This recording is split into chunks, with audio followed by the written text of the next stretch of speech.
Baik, selamat pagi dokter dan teman-teman. Perkenalkan, nama saya Safira Firdaus Nurhadian, NPM 120 dari grup D Tutor 22. Dan pada hari ini saya akan mencoba untuk menjelaskan dan juga mempraktikkan mengenai dermatovenerologi examination. Baik, sebelum dimulai pemeriksaannya, kita harus perkenalan terlebih dahulu kepada pasien. Selamat pagi Ibu, perkenalkan saya Dr. Safira, dokter yang berjaga di klinik pada pagi hari ini. Sebelumnya boleh saya tahu apa yang bisa saya bantu, kemudian apabila pasien yang ingin melakukan pemeriksaan, nantinya kita akan menjelaskan, baik Ibu, saya akan melakukan pemeriksaan pada alat kelamin Ibu, tujuannya untuk melihat apakah ada kelainan maupun penyakit dari kelamin Ibu. Nantinya saya akan minta Ibu untuk melepaskan celana dalamnya. Kemudian nanti juga saya akan mengambil cairan dari kelamin Ibu untuk diperiksa nantinya di lab. Nanti mungkin akan merasa tidak nyaman, namun saya akan melakukannya dengan sebaik mungkin. Apakah Ibu bersedia? Kemudian apabila bersedia, kita bisa mempersilahkan Ibunya untuk buang air kecil terlebih dahulu sebelum pemeriksaan. Kemudian kita bisa mempersilahkan, silakan Ibu, celana dalamnya dibuka, kemudian Ibu boleh naik ke ranjang kecil untuk pemeriksaan, dan kita pastikan pasien itu dengan posisi litotomi. Kemudian setelah itu saya akan melakukan cuci tangan dengan 6 langkah, kemudian saya akan mengeringkannya dengan handuk, kemudian setelah itu saya akan memakai gloves dan juga mempersiapkan alat-alatnya yang sudah steril. Baik, selanjutnya di sini saya sudah menggunakan gloves, kemudian saya akan melihat dari inguinalnya terlebih dahulu. Saya akan inspeksi terlebih dahulu dan juga akan mempalpasi daerah inguinal untuk melihat apakah ada perbesaran dari kelenjar getah beningnya. Saya akan mulai untuk palpasi apabila sudah melihat dari inspeksinya sendiri.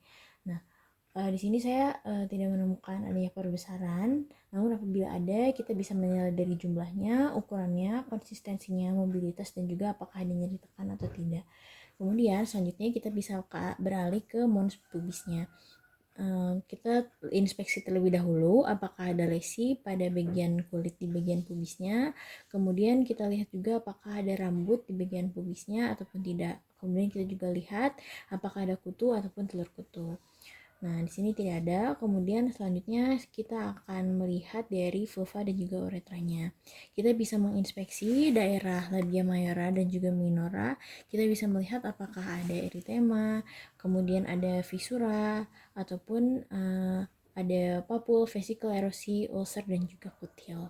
Kita bisa bersihkan terlebih dahulu dengan menggunakan kasa steril.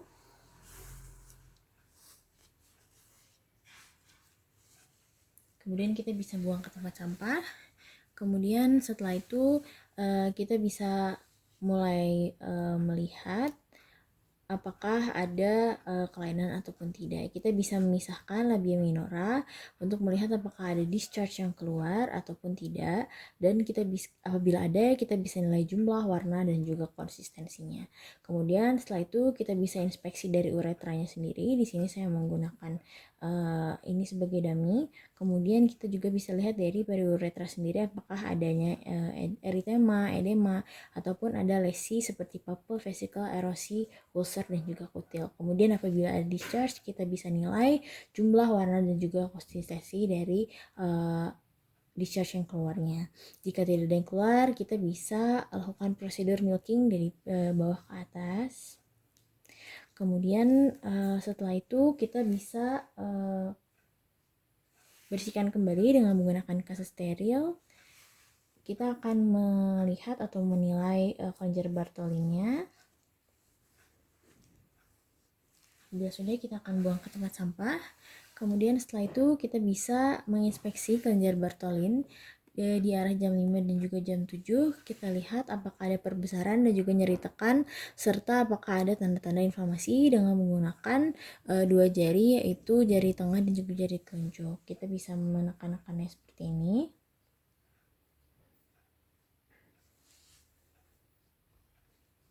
Seperti itu. Kemudian selanjutnya kita bisa memeriksa bagian vagina dan juga serviknya. Kita bisa membersihkan introitus vagina. Kita bersihkan kembali introitus vaginanya dengan menggunakan kasa lembab, dan juga kita bisa menambahkan sumber cahaya agar terlihat lebih jelas. Kita bisa menggunakan membuka introitus dengan menggunakan telunjuk bagian kiri. Kemudian selanjutnya kita bisa memasukkan spekulum dengan sudut 30 derajat. Kemudian kita putar dan juga buka spekulumnya dan pastikan terlihat sempurna. Nah, kemudian selanjutnya kita bisa mengecangkan atau memfiksasi bagian dari spekulumnya agar tidak bergerak-gerak. Di sini saya tidak mempunyai alatnya. Kemudian setelah itu kita bisa melihat bagian atau inspeksi bagian dinding vagina, apakah ada eritema, discharge, dan juga lesi seperti papul, vesikel, erosi, dan juga ulcer. Apabila ada discharge, kita bisa nilai jumlahnya, warnanya, dan juga konsistensinya. Kemudian kita bisa membersihkan eksternal osteum cervix dengan menggunakan kasa. Kemudian kita melihat kembali apakah ada discharge yang keluar ataupun tidak. Nah, setelah itu kita bisa inspeksi bagian exocervix apakah ada eritema, discharge, dan juga lesi seperti papul, vesikel, erosi, dan juga ulcer. Apabila ada, kita bisa nilai dari jumlahnya, warnanya, dan juga konsistensinya. Nah, selanjutnya apabila kita sudah inspeksi semuanya, kita bisa lanjut ke specimen collection, di mana kita akan menjelaskan ke pasiennya. Kita akan mulai untuk mengambil spesimen. Sebelumnya saya akan menyiapkan objek gelas. Di sini saya tidak mempunyai objek gelas, saya memakai dummy dan juga bahan lain seperti normal salin, KOH, cotton, dan juga cotton swab seperti ini. Kemudian setelah itu pertama-tama kita akan melakukan pemeriksaan gonore. Kita ambil cotton swab di endocervix, kemudian kita taruhkan di endocervix. Kemudian setelah itu kita putar 5-10 detik. Nah, setelah itu kita gulirkan ke objek glass untuk nantinya dilakukan pewarnaan gram dan kita lihat di mikroskop apakah ada bakteri gram negatif dari Diplococcus ataupun sel PMN. Kita gulirkan di objek glass. Kemudian setelah itu kita bisa memberikannya ke lab. Kemudian kita ambil swab kedua. Kita masukkan ambil swab kedua dan kita putar sama seperti tadi 5-10 detik. Kemudian kita masukkan ke lubang kultur. Di sini saya menggunakan dummy. Di sini anggap saja ini adalah lubang kulturnya. Kemudian setelah itu kita keluarkan kembali. Lalu kita pastikan kita berikan ini ke lab. Kemudian setelah itu pemeriksaan yang ketiga itu adalah pemeriksaan chlamydia trachomatis, di mana saya juga akan mengambil spesimen kembali dengan menggunakan cotton swab sedalam 2 cm dari kanal cervix. Kemudian agak ditekan agar epitelnya terbawa selama 10 detik. Kita akan menekannya selama 10 detik dan kita akan melakukan ketabung untuk dites PCR seperti ini. Kemudian kita kirimkan ke lab. Kemudian setelah itu pemeriksaan bakterial vaginosis, kita ambil swab kembali di bagian lateral vaginal wall. Kemudian kita juga nantinya ini fungsi untuk mengecek gram staining apakah ada close cells ataupun tidak. Nah, seperti ini. Kemudian selanjutnya adalah pemeriksaan Candida.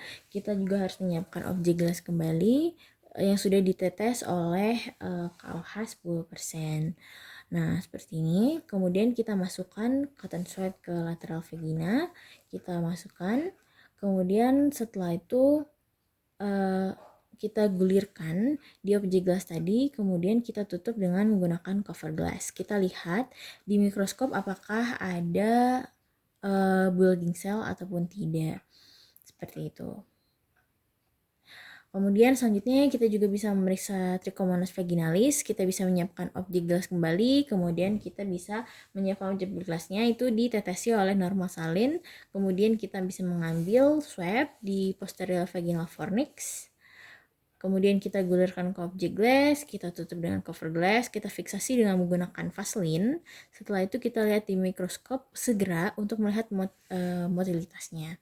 Nah, kemudian yang terakhir untuk mengecek pH.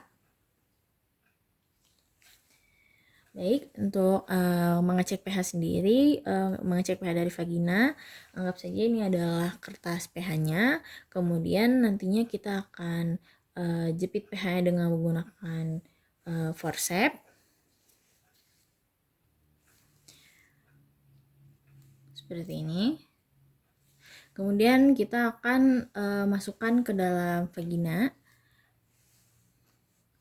Dan nantinya setelah hasilnya keluar, kita cocokkan dengan pH indikatornya seperti itu.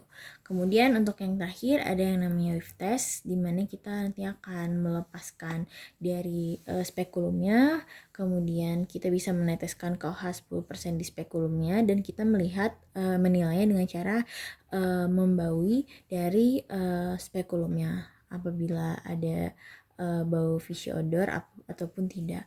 Kemudian setelah itu kita bisa taruh spekulum dan juga sarung tangan di larutan klorin untuk dikontaminasi. Nah, selanjutnya kita juga bisa menilai dari bimanual. Pemeriksaan bimanual ini kita bisa memasang kembali sarung tangan steril, kemudian kita bisa melubrikasi jari telunjuk dan juga jari tengah. Kemudian setelah itu kita masukkan jari telunjuk dan juga jari tengah ke bagian vagina dan tangan kiri itu nantinya akan menekan dari pubisnya seperti ini.